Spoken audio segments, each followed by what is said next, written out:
Those were the days when I used to get up late, never cared about the day and date. All I ever did was play with building blocks and molding clay. Now I keep stumbling to find a way to bring back my childhood days. Used to write the alphabet with white chalks on a slate, waved a silly goodbye every day to the dog roaming in front of my gate. Now I keep stumbling to find a way to bring back my childhood days.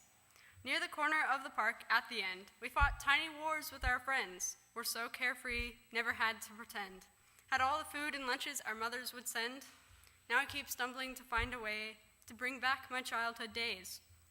Though it's impossible, I'd like to try to press a button and go back in time, far from the business of loss and gain, away from the feelings of grief and pain.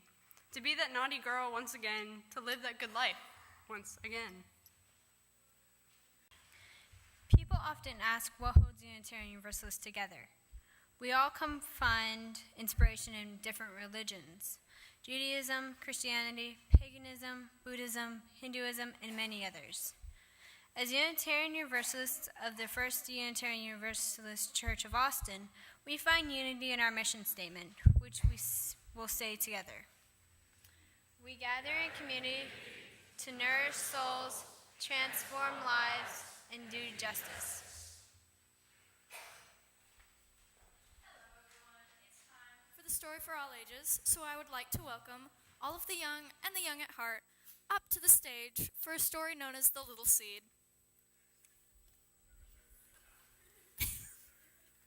Welcome.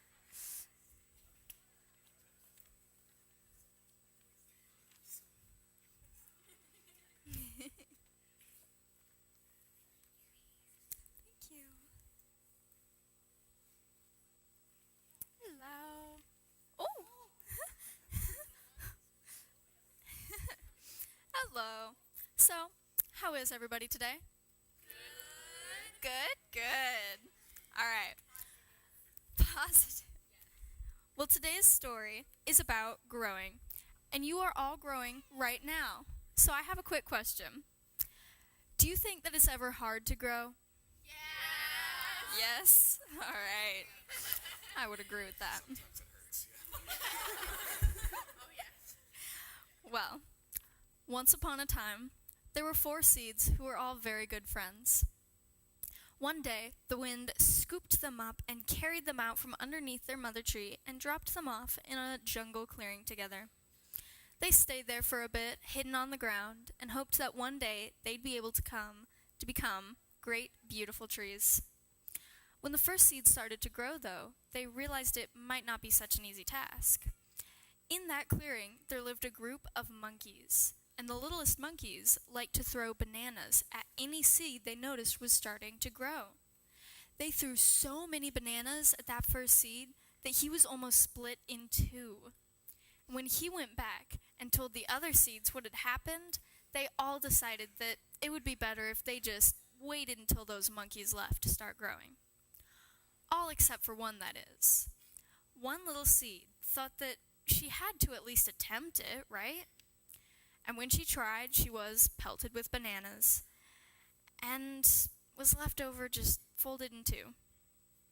The other seeds got together and asked her to stop trying, but that little seed was completely determined to become a tree. Every time she tried, though, the monkey's aim got a little bit better, and she was left doubled over once again. But the seed didn't give up. Every time they pelted her with bananas, she tried even harder, despite her friends asking her to stop and telling her to just wait until the monkeys left.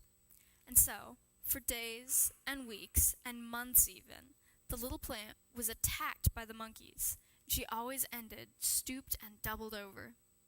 For a few days, she would manage to avoid them, but then the next day some monkey would hit her and it would all start over again. But then, one day, she didn't double over. She was hit by a banana, and then another. But none of them managed to make her stoop. What had happened was that she had been hit so many times, been doubled over so many times, that she was full of hard knots and scars that helped her to grow tall and strong. So her slim trunk got thicker and more resistant. until it could withstand the impact of a whole banana. And she had been trying for so long that her roots were all spread out in the ground, and the monkeys couldn't come over and pull her out. And thanks to the extraordinary strength of her trunk, she could keep growing and overcoming all the difficulties, till she became the most majestic tree in that jungle, because despite all the odds, she decided to grow.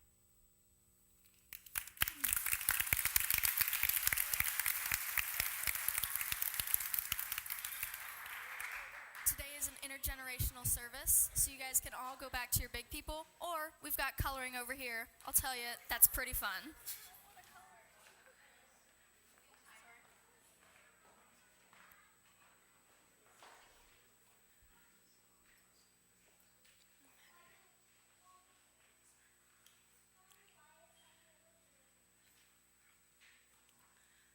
Let's go back to when the days were counted not in numbers but by discoveries. Small fingers outstretched to the sky, trying to get a grasp on this world, one experience at a time, asking questions without answers. Your favorite word was always why. Why?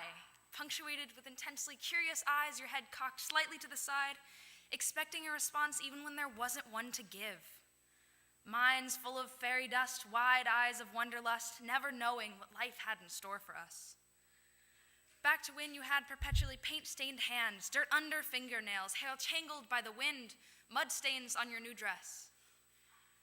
Don't tell Mom, but you always liked it better like that anyway. Said it reminded you of chocolate milk. And everyone knows there is nothing on this earth better than chocolate milk. Back to when we gazed at the stars so long our eyes themselves began to twinkle. We took to staring contests during the days to share our galaxies. We woke up early to watch the sun paint the sky like a canvas. Pink-stained clouds never ceased to take our breath away, call us crazy. But we thought it beat Cartoon Network any day.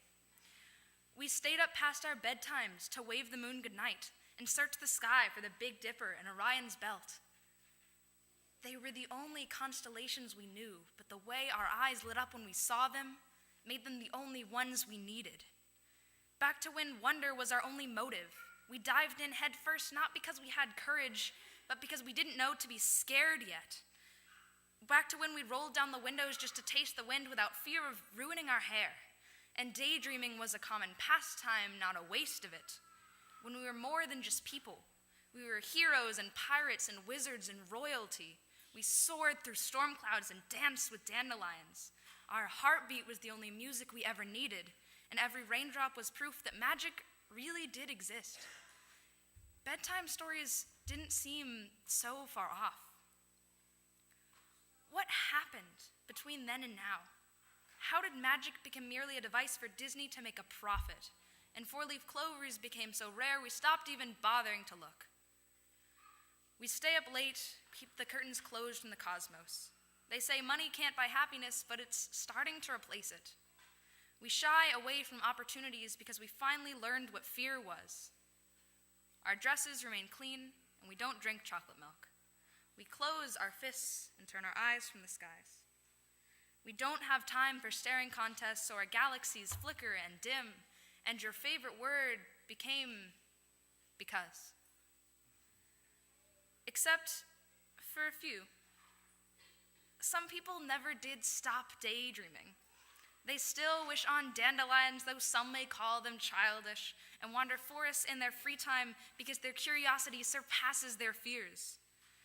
They love for the sake of loving. Their joy does not need anyone's justification, and most of all, they still ask questions. Thank you.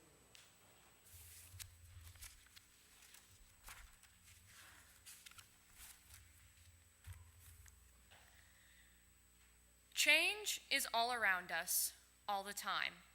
It is what we live and breathe. As a science nerd, I love the saying, change is the only constant, because that's the truth. Change is scary, I'll admit that, but without it, progress and growth would be impossible.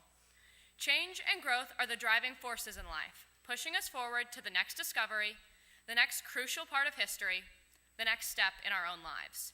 Without change, people would never grow, plants would never blossom, and none of us would be where we are today. In my 15 years, change has been one of the best and worst things to happen to me. It has saved my life and made it infinitely harder.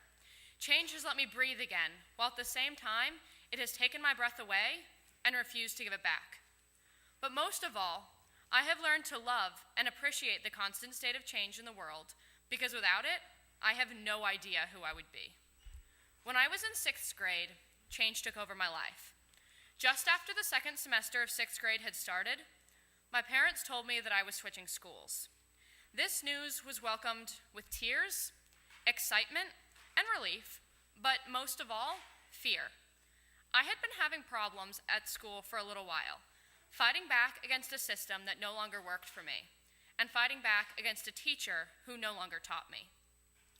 Even though I was glad to get away from that school and get another go with this whole learning thing, I had never known any different than my tiny private school, and that scared me more than I can explain. So in February of 6th grade, I was abruptly pulled from the school that I had attended for 8.5 years, ripping me apart from my friends and much of my identity at the time. To me, switching schools mid-year felt like being thrown into the Atlantic Ocean in the middle of a storm. I was alone, scared, and more vulnerable than I have ever been. As I was tossed around in the stormy waters of public school, otherwise known as star tests and cafeterias, I struggled to swim, or even to keep my head above the water. For those of you who don't know me, I like to win. I like to be the best at everything I do. So as I watched the other kids, most of whom had been in public school for their entire lives, navigate this world with ease, I felt like somewhat of a failure. I saw the other students around me excelling at school and in sports, swimming through life gracefully, as I struggled to find my next class. Eventually, though, I memorized my schedule and I stopped getting lost on my way to classes. I found my group of friends and I stopped feeling lonely all the time. But most of all, my mind moved on from my old school. Although I will never forget the experiences I had there, both good and bad, I don't think about them as often as I used to. In 6th grade, I realized that my new school, friends, and teachers had been my saving grace and exactly what I needed. It wasn't until 7th grade, though, when I truly accepted the change that had turned my life upside down and shaken it around a few times. And at that point, I started to really love what had become of all the shaking. My new school gave me confidence I never knew I had. My friends taught me how to laugh like I hadn't laughed in a long time. And my teachers taught me how to breathe and how to live again. If you ask anyone who knew me when I was a student at my old school, and who knows me now, they will undoubtedly agree when I say that I am a completely different person. Although switching schools was one of the most painful things I have been through, if I was in the same situation now, I wouldn't do anything differently. Public school gave me my life back, led me to my best friends, my mentors, and my teachers. My experience when I was in middle school forced me to fall back on the amazing support system that I have in the Unitarian Universalism world. My close friends, some of whom sit with me here today, and some of whom live 4, 5, or even 6 hours away, exist in my life only because of this church and my other UU communities. Today, I am a freshman at Austin High School. Today, I am part of the Academy for Global Studies, and today, I am one of the top students in the biomedical science program. Today, I am 100% positive that I want to go into the medical field. And today, I am 100% positive that I want to work with children as part of my job. But I would not be or know any of this today had it not been for the immense change that swept through my life yesterday. Change has been and will continue to be the only constant in my life and in yours. It is the force that keeps us going and refuses to forget anyone. Change is the reason that we grow, adapt, and adjust to our world in the best possible way. Drastic, painful change is the reason that most of my closest friends are my closest friends. Change has forced me to grow into the person that I am today, and I could not be happier. Although it can be scary, change is necessary. It causes growth and allows us to live. So I ask you, embrace change and learn to love it for all it has to offer.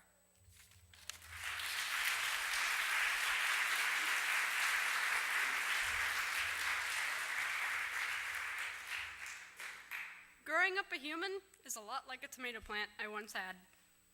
A few years ago, my family decided to have our very own garden in our backyard. We grew things like squash and tomatoes and peppers.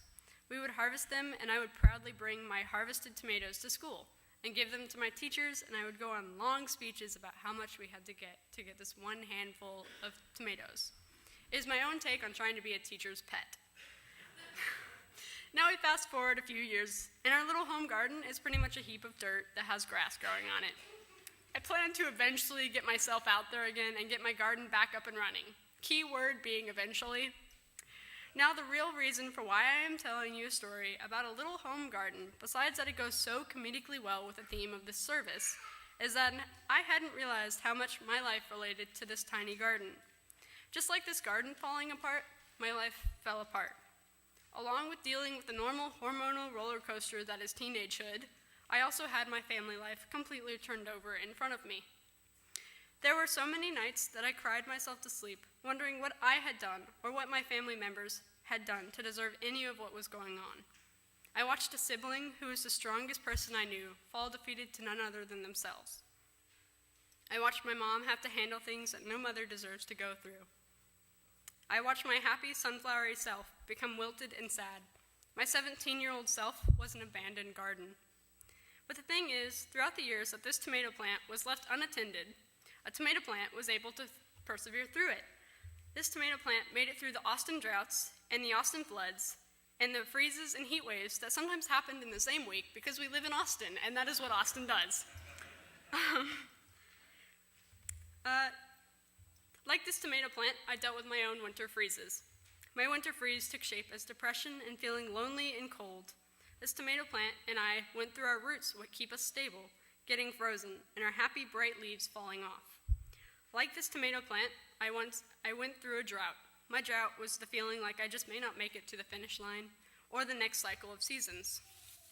This little tomato plant wasn't able to see whether or not it would make it, just like I did. Life is rough, but like this little tomato plant, I have shown the grit to get through it no matter the circumstance. I feel as if everyone is a plant in their own way. My mother being a giant tree with roots that go so deep into the earth that I know I am safe to lean on her. My siblings and I grew apart as we grew up, just as plants need space in order to live. We all made it, just as that tomato plant did. While my life still life's on, I have realized that I don't have to grow on my own. Just like plants have bees, ladybugs, and spiders, and many other critters to help them grow, I have friends, mentors, and this church to help me on my way of life. I have skills like making sure I get myself in a safe place before my life enters a hard freeze, just like we put hooped covers over plants to protect them from the cold.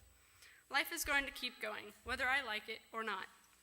And plants are still going to need to be tended to, just as my life will need assistance at times.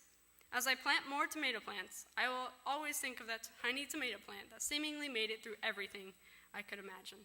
And I will think of it the next time my life hits another drought or flood.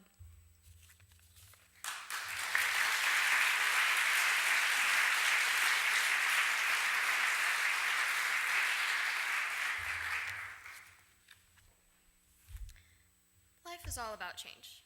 It's commonplace and a vital part of the way we live. Change is scary and many people dislike it. But the thing is, if none of us ever changed, and if none of us ever grew, we wouldn't be where we are today. I wouldn't be where I am today, and you certainly wouldn't be where you are today. Without change and without growth, I would be stuck.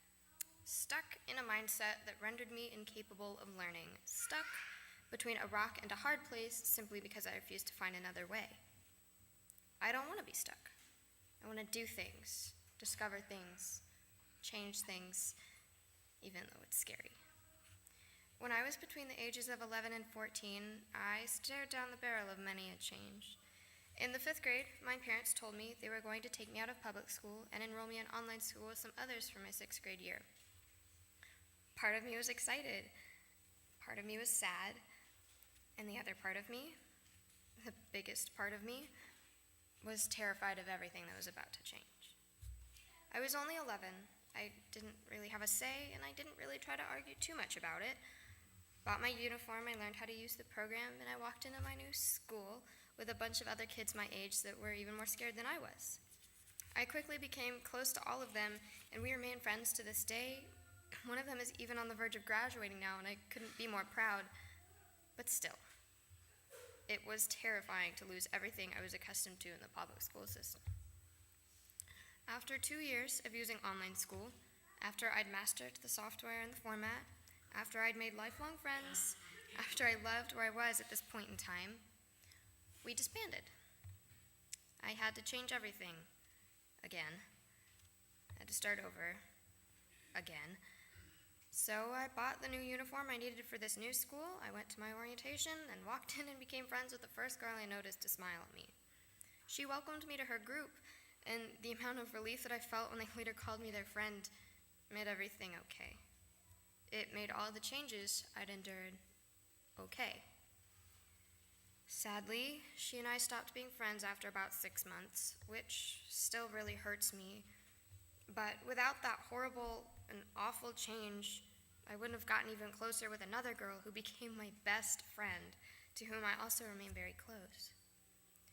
As scary as it was, and as much as it hurt, it was definitely worth it. I'd never had a friendship abruptly end before, and then all of a sudden, I had. She and I slowly became friendly again, but we never got back to being actual friends, never got back to being close. On the last day of school, an enormous group of us wanted to take what we called our family photo, and the girl I was no longer friends with was a part of it. We all huddled together, snapped the picture, and then, all going our separate ways, we started heading to our cars to go home for the summer. But then, I heard my name, called in a voice that hadn't been spoken to me in months. I turned around, and there she was, hopeful, welcoming, but most of all, changed. She opened her arms for a hug, and we both pulled each other in, oh so tightly, as if to make up for all the lost time. But what has stuck with me ever since is what she whispered in my ear between each of our sobs. Thank you. I couldn't believe what I'd heard, so I said, for what? Her response? For everything. Even though we weren't friends anymore, even though we still aren't, even though it took every bit of courage she could muster to say those 2 words, thank you, even though neither of us could ever admit until now. That experience allowed us to grow, not only apart, but within ourselves. The old her never would have been able to utter those words. But she wasn't the old her anymore. She was the bigger person. She allowed the experience to change her, as did I. In the beginning, this whole issue kind of drowned me. It hurt so bad, and I was gasping for air, but there was nothing. So badly I wanted to make up, but I wanted to maintain my pride and keep saying I was right even more. I kept gasping, hoping to rescue this friendship, this person, but eventually, as you do, I ran out of air.